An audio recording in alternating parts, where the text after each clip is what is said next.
ये टॉपिक जो है, ये इशू जो है, ये मैं पहले भी डिस्कस कर चुका हूँ। फिर जो 2023 में जो एग्जाम देने वाले हैं, ये उनके लिए भी है, उनके लिए जो 24 में अपियर होने वाले हैं उनके लिए भी है कि what are good things in toppers copy. Exam में समटाइम स्मॉल कुछ मार्क्स जो होते हैं, 2 मार्क्स, 5 मार्क्स, 10 मार्क्स, ये बहुत डिफरेंस क्रिएट करते हैं। हाँ, ये ट्रू है कि at the end of the day जो क्वालिफाई हो गए वो मे बी आपसे शायद किसी कंपोनेंट में खराब मार्क्स लाए हों, लेकिन एग्रीगेट जो उनका तीनों कंपोनेंट मिला करके और सिलेक्शन होता है, तो ऑब्वियसली वो आपसे बेटर कंडीशन में होते हैं। Yes, it is true. Sometime आप जब जनरल कैंडिडेट होते हो तो कुछ जो रिजर्व कैंडिडेट हैं वो आपसे खराब परफॉर्मेंस करके भी सेलेक्ट होते हैं, लेकिन आप अपनी स्थिति जानते हो, आप अपनी कंडीशंस को जानते हो और उसी अनुसार आपको वर्क करना है। ये शुभम की कॉपी है। मैं पहले भी शुभम की कॉपी दिखा चुका हूं। उनका जो एक्चुअल एग्जाम में पेपर 2 में 113 मार्क्स आया था। ये एक टेस्ट है जिसमें 107.5 हमने दिया था। ये ऐसा मैं हमेशा बोलता हूं कि जो परफॉर्मेंस होता है कैंडिडेट का वो चेंज होते रहता है। मे बी कुछ कैंडिडेट ऐसे होते हैं कि खराब टेस्ट में शायद कर रहे हों। थोड़ा खराब का मतलब ये नहीं है कि कोई 40 मार्क्स ला रहे हैं और एग्जाम में उनका 110 आ जाएगा, नहीं, ऐसा नहीं। समटाइम 10% का आसपास डिफरेंस होता है जब एक कैंडिडेट फुल फ्लेज्ड पीक में आ जाता है। कैंडिडेट सपोज एग्जाम 2 महीने बाद होना है और आज कोई टेस्ट लिख रहा है, तो जब वो मार्क्स जब आता है तो उस आसपास में कैंडिडेट होता है, तो फिर उसका जो है सिलेक्शन जो है वो होता है। तो समटाइम थोड़ा सा मार्क्स हो सकता है कम भी आए, ज्यादा आए, लेकिन एक उसी रेंज में रहता है। अब जैसे शुभम का देखा जाए तो जो टेस्ट थे, तो मैं समझता हूं कि जब फर्स्ट टेस्ट लिख रहे थे तो शायद उनका कम आया होगा, क्योंकि फर्स्ट टेस्ट में सारी चीजें आइडिया नहीं थी, लेकिन ये लंबे समय तक हमसे जुड़े रहे। तो मैं देखता हूं ऐसे इन स्टैंडर्ड उनका 90 मार्क्स लोएस्ट में से रहता था और हाईएस्ट मार्क्स शायद 115.5 हमने दिया है। तो इस रेंज में इनका मार्क्स जो है वो वेरी करता था। तो इसमें 107.5 मार्क्स इस टेस्ट में हमने दिया था, लेकिन एक्चुअल जब एग्जाम हुआ था 2020 वाला तो उसमें 113 आया। लेकिन ये 21 में भी return qualified, return medical qualify हैं। तो जब ऑब्वियसली 21 वाला भी मार्क्स आएगा तो ये हम इसको प्रेजेंट करेंगे। तो इसमें देखोगे कि अब ऐसा नहीं है कि जो टॉपर हैं तो आप सोचोगे, इसी वजह से ये मार्क्स भी दिखाने का ये मकसद है कि समटाइम कुछ कैंडिडेट होते हैं कि सर ऐसे में मैं मैक्सिमम कितना मार्क्स ला सकता हूँ। कुछ कैंडिडेट हिंदी माध्यम वाले होते हैं, सर मैं ऐसे में ऐसा करूं कि 80 में से 60 मार्क्स ले आऊं। डियर, ये पॉसिबल नहीं है। और यदि पॉसिबल है तो आप यदि 80 में से 60 मार्क्स हिंदी वाले में ऐसे में लाने की क्षमता रख रहे हो तो आप इधर भी मार्क्स ला सकते हो कंपोनेंट में इधर। अब ये देखो इनका 10 मार्क्स और 9, 11, 10, तो ऑब्वियसली एग्रीगेट देखा जाए तो 40 मार्क्स यानी 50% मार्क्स इसमें आया। फिर दो आर्गुमेंट है तो उसमें 11, 12 मार्क्स। फिर रिपोर्ट है। अब ये देखो, एक रिपोर्ट में ऑब्वियसली 113 मार्क्स इन्होंने एक्चुअल एग्जाम में लाया, तो ये बहुत अच्छा मार्क्स है ना। इसके बावजूद भी इनको वन जो रिपोर्ट है उसमें 3 मार्क्स दिया गया है, वन में 5 है। फिर आपका जो ये रीडिंग कम्प्रिहेंशन है उसमें 11.5 है। फिर आपका इसमें ये जो प्रेसी राइटिंग है में 6 है। फिर ग्रामर वाले में 10 में से 7.5 है। सेकंड वाला जो सेंटेंस बनाना है उसमें 9, और जो सेंटेंस करेक्शन है 2.5। तो टॉपर हैं इसका मतलब ये नहीं होता है कि हर वो कंपोनेंट में अच्छा कर रहे हैं। अब सोचो 7 में से, ये 10 में से 3 भी इनका आ रहा है, 20 में से 9 भी आ रहा है, लेकिन at the end of the day क्या है, एग्रीगेट यदि उसको करोगे तो 107.5 इसमें है और एक्चुअल एग्जाम में उनका 113। तो इसमें कुछ बातों को हम, जो जिन कैंडिडेट्स, बहुत सारे कैंडिडेट्स ऐसे हैं जो सेलेक्ट हुए, उसमें से 100 वाले भी हैं। तो 2020 में एक तरह से मैं जिन कैंडिडेट्स को गाइड किया, तो 100+ कई कैंडिडेट्स 2020 में क्रॉस किए। उसके पहले तक 90+ वाले थे। इनफैक्ट चूंकि जब से मैं गाइड कर रहा हूं 2017 से, तो 17 में बहुत कम कैंडिडेट, क्योंकि हमने स्टार्ट किया था 18, 19, 20। अब 21, 22 ये सब का जब रिजल्ट आएगा तो और बहुत सारे कैंडिडेट्स इमर्ज होंगे। कुछ अच्छे कैंडिडेट थे जिसमें से शायद मुझे लगा था कि वो लोग 100+ क्रॉस करेंगे, लेकिन वो 95, कुछ 93, कुछ 97 ऐसे रह गए। तो ये आप परफेक्ट नहीं कर सकते हो। सेम हो सकता है जैसे ये कॉपी मैंने बहुत पहले चेक किया, आज मैं ये इस कॉपी को फिर से मुझे फ्रेश ये कॉपी दे दिया जाए तो एक 107.5 नहीं, कोई जरूरी नहीं है ये इतना आएगा। हो सकता है इनको मैं 2-4 मार्क्स एक्स्ट्रा दे सकता हूं या 2-4 मार्क्स कम दे सकता हूं। तो जो कैंडिडेट्स जो भी होते हैं जो फाइनली आपके सेलेक्ट होते हैं, तो कुछ बातों का में एक कॉमन होता है कि जनरली जनरली की मैं बात बता रहा हूं, एक्सेप्शंस आर एवरीवेयर। जनरली ये होता है कि उनकी जो क्वेश्चन की समझ होती है, अंडरस्टैंडिंग सबसे महत्वपूर्ण है कि आपका अंडरस्टैंडिंग होना चाहिए। जो भी क्वेश्चन दिया हुआ है, जो टॉपिक दिया हुआ है, उसको आप प्रॉपर तरीका से समझें। यदि टॉपिक को ना समझे, अब प्रॉपर तरीका से समझने का ये मतलब ये परफेक्शन में समझना, लेकिन फिर भी आप जो कहना चाह रहा, जो टॉपिक में पूछना चाह रहा, उसकी समझ उनके पास होनी चाहिए। ये सबसे जरूरी है। उसके बाद दूसरा है कि sufficient number of points, sufficient number of points को आपको ऐड करने चाहिए कि जो रिक्वायरमेंट है, जो मिनिमम रिक्वायरमेंट्स है, आपके पास ये जान रहे हो कि एक ऐसे 300 वर्ड्स के हैं, तो 300 वर्ड्स में 30 आइडिया आप नहीं जनरेट करोगे, 10 जनरेट नहीं करोगे, 3 to 5 आइडियाज आप जनरेट करोगे। तो सफिशियंट नंबर ऑफ पॉइंट्स आपके पास होने चाहिए।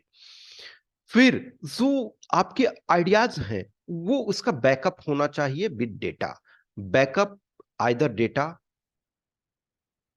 ये data, report, finding, statements, quotation, ये कुछ चीजों से आपका जो भी प्रेजेंट कर रहे हो उसका बैकअप होना चाहिए।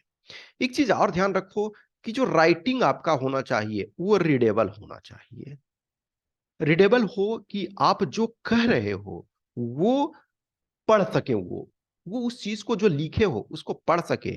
और मैसेज डिलीवरी, मैसेज डिलीवरी होना चाहिए।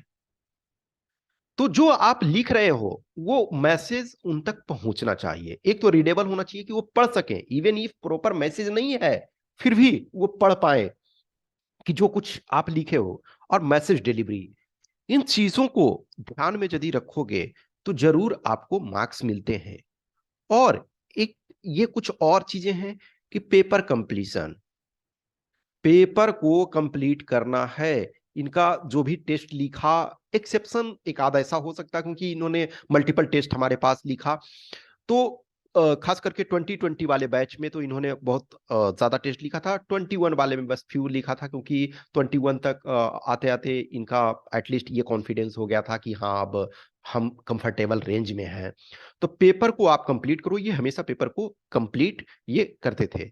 और जो थोड़ा बहुत आपके पास टाइम होता है उसको यूज करना। ग्रामेटिकल जो चीजें हैं वो मिस्टेक्स कम होने चाहिए, ये थोड़े से पेपर कंप्लीट आप करो। हाँ, एक्सेप्शन केस में माय ऑन एक्सपीरियंस की I was not able to complete the paper, तो पेपर आपको कंप्लीट करना चाहिए। और ग्रामेटिकली चीजें, सेंटेंस वगैरह करेक्ट होना चाहिए। तो अंडरस्टैंडिंग सही होना चाहिए, सफिशिएंट नंबर ऑफ पॉइंट्स होना चाहिए, backup with data, reports, finding, quotation, statements जो भी होना चाहिए। और लेटेस्ट डेवलपमेंट, सपोज कुछ ऐसे बजट होते हैं, एलोकेशन या कुछ ऐसा, वो टॉपिक, अब सब चीज में तो बजट नहीं आप डालोगे ना। और रीडेबल होना चाहिए, और मैसेज डिलीवरी सही होना चाहिए, पेपर कंप्लीशन और ग्रामेटिकली करेक्ट, इन चीजों को ध्यान में रखोगे। अब इसमें से इनका फॉर एग्जांपल देखो। अब ये जो आपका प्रेसी राइटिंग है, अब ये इनकी हैंडराइटिंग को हम बहुत अच्छा नहीं कर सकते हैं, इट्स ट्रूथ कि इनकी हैंडराइटिंग को हम बहुत अच्छा नहीं कर सकते हैं, लेकिन कोई भी ऐसा शब्द नहीं आप देखोगे कि जो रीडेबल नहीं है। आप किसी को भी आराम से पढ़ सकते हो। Even a small mistake we might have made leads us to panic. Being human we all make mistakes, without reflecting on our mistakes we may repeat them again. We might feel stressful and people don't trust us when we ignore our mistakes. तो ये देखो easy readable है। इन्होंने कहीं भी overlapping generally नहीं हुआ है। एक बॉक्स में एक ही लिखा है, दूसरे बॉक्स में वो नहीं जा रहा है। ओके, अब इसमें से फॉर एग्जांपल ये आइडिया को इन्होंने रिपीट कर दिया, तो ये नहीं होना चाहिए ऑब्वियसली, ठीक है। फिर जहां पैराग्राफ जिस ढंग से बनाना है, अब ये सपोज आपने यहाँ कटिंग किया तो ये चीजें नहीं, तो अब उस आधार पे जो है कि रिपीटेशन कुछ कुछ चीजों को कर दिया है। और इस वजह से इनका वर्ड्स ज्यादा हो गया है। तो हर फैक्टर ये मायने रखता है। तो सपोज इनको हमने 6 मार्क्स दिए। ओके, नेक्स्ट अब ये टॉपिक था कि India must maintain friendly relation with Nepal. Nepal के साथ हमें अच्छे संबंध ये रखने चाहिए। तो जो भी देखोगे कि इनका पैराग्राफ इंट्रोडक्शन जो भी दिया, India shares a long boundary with its neighbours. India has always desired friendly relations with countries in its neighborhood. Guided by this spirit, India shares a special relationship with Nepal in its neighborhood. तो देखो, ये यहां से इन्होंने start किया, intro में भी आपका नेपाल इंट्रोड्यूस हो गया। अब इसके बाद जो आप एक्सप्लेनेशन दोगे, जहां कहीं आपको लगता है कुछ जगह अंडरलाइन करना है तो आप उसको अंडरलाइन कर सकते हो। ओके, ठीक है। फिर इसमें जो भी है आप स्पेसिफिक डिटेल्स देना चाहते हो, जैसे काला पानी रीजन ये दिया इन्होंने। फिर अब इसमें से इंडिया और नेपाल रिलेशन में जो होता है चाइना का इन्वॉल्वमेंट होता है, तो इसको इन्होंने प्रेजेंट किया। फिर अब ये सारे चीजों को अब क्लोज आप ये कर रहे हो इसको, ठीक है। क्लोज करने का मतलब ये फाइनल ये नहीं है, लेकिन धीरे धीरे हम क्लोजनेस की ओर ये आ रहे हैं। तो ये एक तरह से सही था। तो फिर भी 10 मार्क्स मिला। ऑब्वियसली देखो, मे बी परफेक्शन कोई नहीं होता है कि हम 10 मार्क्स दिए तो 10 ही मार्क्स। मैं मानता हूँ हो सकता है सेम ऐसे को वो लीक है, ये एग्जामिनर जो है एक्चुअल एग्जाम में 11 भी दे सकते हैं, 12 भी दे सकते हैं, और 9 भी दे सकते हैं, 8 भी दे सकते हैं, क्योंकि ये सब्जेक्टिव मैटर होता है। तो इस ऐसे में फॉर एग्जाम्पल 10 हमने ये इनको दिया था। अब ये जो देखो इसमें है कि can development and environment protection go together. अब ये इन्होंने कोटेशन तो लिखा, लेकिन जिस पर्सन का नेम कोटेशन ये है, जिस ऑर्गेनाइजेशन का, ये इन्होंने नहीं लिखा। तो आइदर लिखना चाहिए, और यदि आपके पास कोटेशन किसका है, स्टेटमेंट किनका है, तो ये पता नहीं है, तो समवन राइटली सेड ये चीज को आप लिख सकते हो। ओके, तो सेम इसमें से देखो रीडेबल प्रॉपर तरीका से है। ओके, अब ये है इसमें से कुछ और डेटा वगैरह से बैकअप ये करना चाहिए, क्योंकि ये टॉपिक का रिक्वायरमेंट है। तो इसमें देखो 9 मार्क्स इनको मिला है। ओके, नेक्स्ट है Supreme Court as the guardian of the constitution. Okay, तो ये आर्टिकल 32, ये जो भी है आर्टिकल 31, 131। तो ये कुछ केसेस को देखो, Golaknath case, Kesavananda Bharati case, basic structure, इन चीजों को इंक्लूड किया है। एक चीज ध्यान रखो कि जो हम जानते हैं वो सिर्फ मेयर उसको हम प्रेजेंट, ऐसा नहीं है कि हम जो भी कुछ जान रहे हैं वो उसको प्रेजेंट कर दे, नहीं। जो उसका रिक्वायरमेंट है, जो उसका जरूरत है, जो उससे संबंधित चीजें हैं, उसको हमको ऐड करना चाहिए। तो ये अच्छा है, इसमें 11 मार्क्स इसको दिया गया। नेक्स्ट है today's girls are tomorrow's pillar of society. Okay, तो ये इसमें भी इनको 10 मार्क्स हमने ये दिया है। okay? इसमें भी एक्चुअल क्या है कि जो डेटा है और सम एग्जांपल्स वगैरह इनको देने की आवश्यकता थी। अब ये देखो 100% stake selling of Air India is must. अब देखो कुछ कैंडिडेट इसमें क्या होते हैं ना कि फ्यू कैंडिडेट्स जो रिटन क्वालिफाई हैं। अब ये मेरे लिए क्या है ना कि मैं हर कैंडिडेट को नहीं जानता हूँ, इस वजह से समटाइम ये बोलते हैं कि सर ये टॉपर ये बोले हैं, या ये सिलेक्टेड सर ये बोले हैं, मैम ये बोली हैं। तो मैं सबको नहीं जानता हूँ, लेकिन मैं अपने जिन कैंडिडेट्स को जानता हूँ, बहुत बार जैसे कुछ ऐसे कैंडिडेट्स हैं हमारे, उन्होंने बोला कि सर मैंने पॉइंट्स ना 8-9 लिख दिया, और जो मेरे जो मैं प्रॉपर जिनको टेस्ट वगैरह लिखते हैं, मैं बोलता हूँ कि आपका 4 to 6 पॉइंट्स होने चाहिए, ज्यादा भी नहीं और कम भी नहीं, क्योंकि आपको जो भी पॉइंट लिखो उसका एक्सप्लेनेशन चाहिए। गोन आर द डेज की एक समय आप देखोगे 2012 में 11 में, तो 75 वर्ड्स में सिर्फ आपको आर्गुमेंट लिखना होता था। तो 75 वर्ड्स में तो आप एक्सप्लेनेशन नहीं दे सकते हो, लेकिन फिर आपके 300 वर्ड्स हैं। उस 300 आज के डेट में वर्ड्स भी लिखा हुआ नहीं रहता। वर्ड्स जब लिखा हुआ नहीं है तो लिटिल मोर फ्लेक्सिबिलिटी है, लेकिन ध्यान रखो कि पेजेस आपको 3 ही दिए हुए रहते हैं। तो 3 पेजेस दिए हुए हैं, तो उसी में आपको करना है। तो इन स्टैंडर्ड देखोगे कि ये इसमें सारे में 5 पॉइंट्स ये लिखते हैं। तो ये पॉइंट नंबर 1, 2, 3, 4, ये इसमें 4 पॉइंट इन्होंने लिखा। अगेंस्ट में देखोगे, हाँ, 1, 2, 3, 4, 4 पॉइंट्स इसमें लिखा है।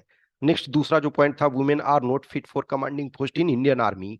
तो ये इसमें देखोगे कि 1, 2, 3, 4, और इसमें इन्होंने 5 पॉइंट्स लिखे हैं। ओके, अगेंस्ट में देखोगे कि 3 4 5। एक चीज ध्यान रखो, तो इसमें इसको इनको 12 मार्क्स मिला, 3 पेजेस में इन्होंने कंप्लीट किया, दोनों को 3 पेजेस में। और दूसरी बात है कि यदि 4 में आप 4 पॉइंट्स लिखते हो, 4 में यदि 4 पॉइंट्स लिखते हो तो अगेंस्ट में भी कोशिश करो 4 पॉइंट्स लिखने का। सेम इन्होंने किया पहला वाले में। फिर 4 में इसमें इन्होंने 5 पॉइंट्स लिखा है तो अगेंस्ट में भी 5 पॉइंट्स लिखा, तो इक्वल करने की कोशिश करो। बेटर है कि 5 करो। हाँ, अब हो सकता है कि कुछ छोटे पॉइंट्स बन रहे हैं तो आप 6 भी कर सकते हो, लेकिन कोशिश करो कि बराबर करने का। तो इसमें इनको एक में 11, एक में आपके 12 मिले हैं। फिर देखो जेनरिक मेडिसिन। अब जेनरिक मेडिसिन में इसमें से ये जनरल मेडिसिन का इन्होंने डेफिनेशन ही नहीं दे पाए प्रॉपर था। तो सबसे पहले देखो डिफाइन करोगे, इस वजह से इनको 3 मार्क्स ये दिया गया। फिर इसका जो जो जरूरत नहीं है उस चीज को आप ये डालते हो, तो जस्ट इनको 10 में से 3 मार्क्स मिला है। तो ऐसा ये नहीं कह सकते हो कि कोई टॉपर है तो हर चीज में उनका बहुत अच्छा ही आ रहा है। तो इसमें जस्ट इनको 3 मार्क्स मिला। फिर इसमें बी जो टॉपिक नंबर है कि इंडिया अमेरिका स्ट्रेटेजिक रिलेशनशिप, तो इसमें से इनको हमने 5 मार्क्स दिए हैं। ठीक है, तो इसमें ठीक ठाक था तो 5 मार्क्स दिया। अब जो आपका आरसी है, रीडिंग कंप्रिहेंशन, तो उसमें से देखोगे कि 4 में से कुछ में इनको 3 दिया गया, किसी में 2.5 दिया गया, किसी में 2 दिया गया, 2.5, और किसी में 1.5 भी आपको दिया गया। तो ऐसा होता है कि किसी पार्टिकुलर में आपको 3 भी मिल सकता है, तो किसी में 1 भी, इवन किसी में 0 भी मिल सकता है यदि आप रेलिवेंट नहीं लिखोगे तो। ओके, नेक्स्ट ग्रामर में देखो, कुछ जगह जैसे हाफ मार्क्स भी आपको मिल सकते हैं, कुछ है आपको फुल मार्क्स भी ये मिल सकते हैं। तो 7.5 सपोज इसमें से इनका मिला है। फिर ये चूंकि सेंटेंस इन्होंने बनाया ऑलमोस्ट करेक्ट, तो इसमें 9 मिला। फिर वो सेंटेंस करेक्शन वाला था तो उसमें से इनको 2.5 मिला। तो एग्रीगेट जो 107.5 हमने इसमें इनको दिया है बाई 200, एक्चुअल में देखा इनका जो है 113 आया था। ऑब्वियसली 21 वाला जब मार्क्स आएगा तो उसका भी हम शेयर करेंगे, क्योंकि मेरे लिए भी जो मैं जिन कैंडिडेट्स को गाइड कर रहा हूँ करता हूँ किसी भी स्तर पे, चाहे वो रिटन पार्ट हो, इंटरव्यू का पार्ट हो, या कुछ ऐसे कैंडिडेट होते हैं जो टेस्ट भी नहीं लिखते हैं और मॉक इंटरव्यू भी अटेंड नहीं करते, लेकिन उनके कुछ क्वेश्चंस, क्यूरी, डाउट्स होते हैं, उनसे मैं कम्युनिकेट करता हूँ। तो उनका भी यदि मेरे पास रिकॉर्ड होता है तो मैं उनके भी देखता हूँ कि इनकी क्या कंडीशन है और उसके अनुसार ये कितना मार्क्स ला रहे हैं। क्योंकि मेरे लिए भी ये लर्निंग होता है, मैं कोई मार्क्स किसी कैंडिडेट को अवार्ड कर रहा हूँ, किसी को दे रहा हूँ, तो जो स्टैंडर्ड है उस स्टैंडर्ड में अब मैं कॉपी चेक करूं और सारे कैंडिडेट को 150 दे दूं और 150 किसी को आ ही नहीं रहा, तो इसका मतलब है ना कि हम कॉपी सही से नहीं चेक कर रहे हैं। और मैं किसी कैंडिडेट को मार्क्स दे दूं, बहुत कम दूं, 40 मार्क्स दे दूं, 50 मार्क्स दे दूं, और वो कैंडिडेट 100 मार्क्स ला रहा, तो ये भी सही नहीं है। हाँ, जो उन्होंने लिखा है उस पार्टिकुलर टेस्ट में वो हम कोशिश करते हैं, और कहीं भी एक बेंचमार्क नहीं है। मैं हमेशा बोलता हूँ कि सेम कॉपी को हमने 107.5 दिया, कोई टीचर हो सकता है इसको 90 भी दे सकते हैं, और कोई टीचर हैं हो सकता है 115 भी दे सकते हैं। तो ये होता है, ये डिपेंडिंग ऑन, लेकिन कोशिश ये किया जाता है कि आप जो कंटेंट है, जो रिक्वायरमेंट है, उसको फुलफिल वो कर रहे हैं, तो एक स्टैंडर्ड मार्क्स आपको देना है। किसी में एक नंबर एक्स्ट्रा पड़ गया, किसी में कम पड़ गया,